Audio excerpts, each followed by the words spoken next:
Oh, hey, I didn't know y'all were going to be here. Well, that's pretty cool.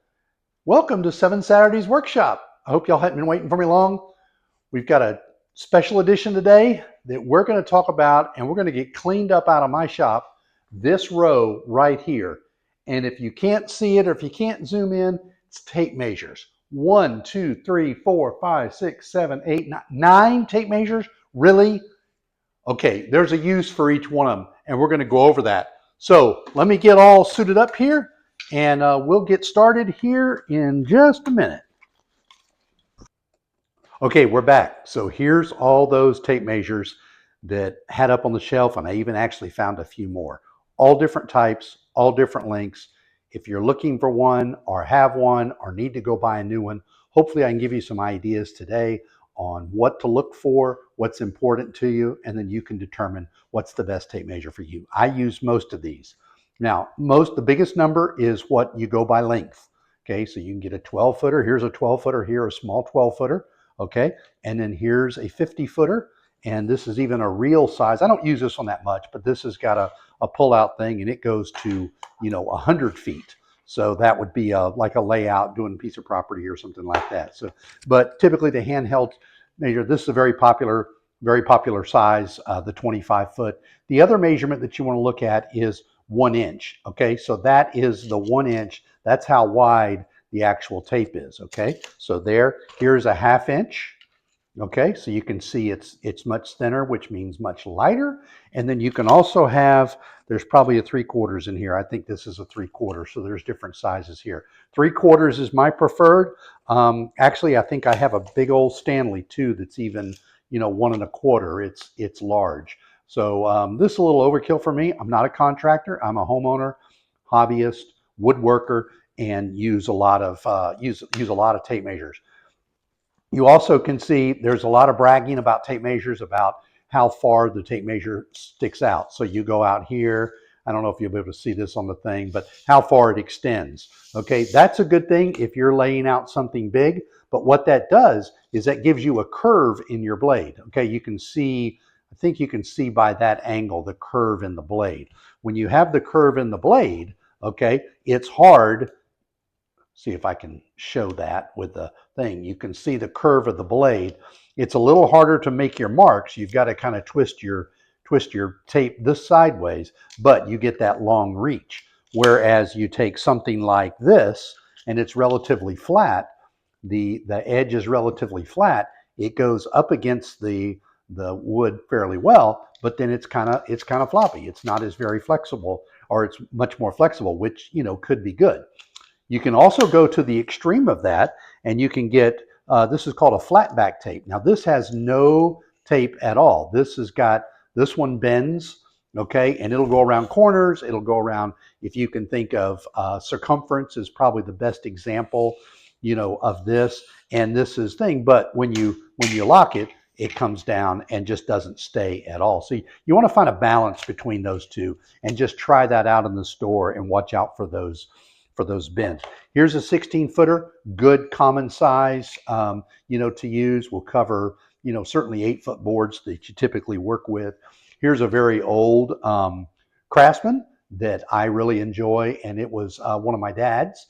And so I don't use it very much, but it is a 3/4. You can see where it's worn here quite a bit. It's made in USA. Look at that. And it was a Craftsman. The other thing you want to look for, this one's actually kind of heavy too. Most of them are high impact plastic.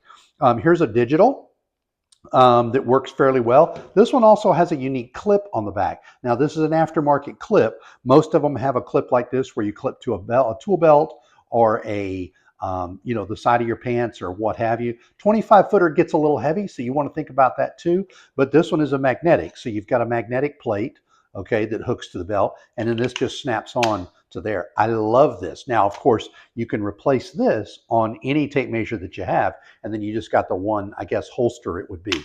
But that's a great piece. I think they still make this magneto, but it works out real good. But again, you can look at the clip, what the curve is on the clip, how it's going to go off and on, but weight is your biggest. Here's a big fat one. This is a Lufkin 16 foot. Also pay attention to your lock. Okay, this one has a lock that you do the thumb, so you pull it out, you let it go, and it automatically retracts. Pull it out, you can push that down, and it locks. This particular Craftsman here is neat. It has a thing on the bottom, so it pulls out and it automatically locks. Okay, so it pulls out and up, and then I push this to pop it in. Whereas the Lufkin, or let's pick a different one. Here's a self-lock. I think this was a cheapie from one of the home centers that I was putting in the car. But you pull it out, you let it go, okay? And then you can push the button and it retracts, okay? Here's a big one here. Here's a big fat one that I do not like. I mean, it's a handful. And it comes out and you push this down manually. And then when you go to retract it, you can pull it out. Now, this one at 25 feet, big tape measure. You know, big tape measure, big and heavy, okay? So, but it's still retractable. Okay, you can get 50 feet, you know, depending on what you need and what kind of thing. This is a 50-foot tape and about the same size as here. What you lose is the spring. The spring, there's no spring in it. So when you pull this out, it stays out, but you got a little hand crank here, you know, to crank it back in. I do use this when you're going to go over 25 feet. And, you know, if you're going to measure, you know, if I'm going to measure 20 feet or over, I don't get these too far out, you know, to the end. I'll use this, or even this if it's something out in the yard, a big reel, and it's got a similar hand crank, you know, for there. So, you know, we talked about lock, and I guess we can't talk about tape measures without old school, the wood ruler, and what used to be tape measure, you know, of choice for carpenters.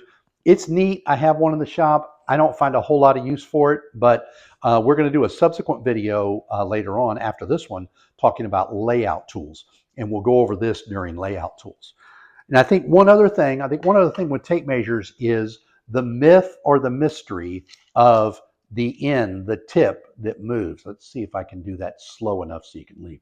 Your tape's not wore out, okay? And what that is that's the last, I don't know if you can see that, but it's the last mark you can see is short. And what this does is this allows you to measure from the outside of a board and then it pulls out, or if you're measuring the inside, it pushes in and you still get the same 1 inch. It takes into account the thickness of the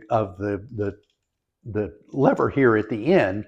They have a name for this, but the lever here at the end, the foot here at the end, it takes into account for that. So there's a little bit of movement, nothing to worry about. Now, could it be off? Sure, it could be off. You also, if you have this tape measure and you have this tape measure, depending on how often you've used both of them, okay, they could measure differently because that tip is just, this is not a precision machinist tool. You know, you can get within a 1/16 of an inch. So when you put them side by side, of course, you know, 1 inch is going to line up, but there's a little different. So if you're doing a project, do everything you can to use the same tape measure. And then your 8 foot on this side will be the same as 8 foot on the other side. So tip there. And again, they're not going to be far off. But I think that's about it for tape measures. Get you one. Do I need all 9? No, I don't. But I do grab for them frequently. Probably most often is this one because it's small. It's 16 foot. I've been known to use a 12 foot as well. This is just too heavy, you know, to go around. I've got one on different tools, and I really like this small one too. If I'm going to the home center or just need a 12 foot, I would say not ½ inch. I would say go to a 3/4 inch. I prefer a 3/4 inch, you know, on there, but that's entirely up to you. But those are the things to look out for on tape measures. There's all different prices. They also have replaceable blades on the inside. Don't fall for it. I mean, it's cool, but these tape measures are not that expensive. And the aggravation, I've done it once, the aggravation you'll go through to change out the tape on the inside with the spring, it's not worth it. So don't get worried about that. But any of your major brands, Stanley, Bostitch, you know, Lufkin, Craftsman, Cobalt, any of those, you're going to be fine. But look for those. So length is easy. Look for the width. Look for that pull-out distance of how to do it. And the drawback of that is that curved blade. Pay attention to those and you'll do great. Any questions? Put them down in the comment. Okay, well, I hope you learned something today about tape measures if you're out shopping for one or buying one, but I didn't want this video to get away without telling you what I use in my shop. I think it would fit you well, but again, depending on just like the things I talked to you about, check your length, what kind of features do you need, or what have you. What I use and tried and true for many, many years is this Lufkin USA. It's a 12 footer, which I find is a good balance. I rarely work with material that's over 8 feet. So this works good. It's small, it's lightweight, it doesn't weigh me down. I like the top where the thumb control is to loosen and lock the blade in. It's a 3/4 inch blade, which gives me a lot of standout on the blade, but also it stays flat enough for me to measure up against a board. So it's a great unit. And I also pair it with my magnetic base and the Magneco, however you say it. This has the clip, and then this just attaches to there. Love that combination. I hope you find one that works good for you, whichever one you get with those clips.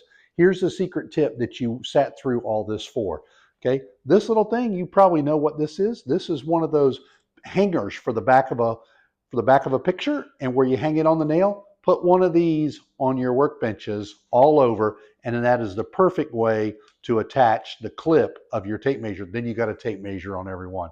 I've been doing it for years. It works great. I thank you for joining, and it was great talking to you, and I'll see you next time. Okay, bye-bye.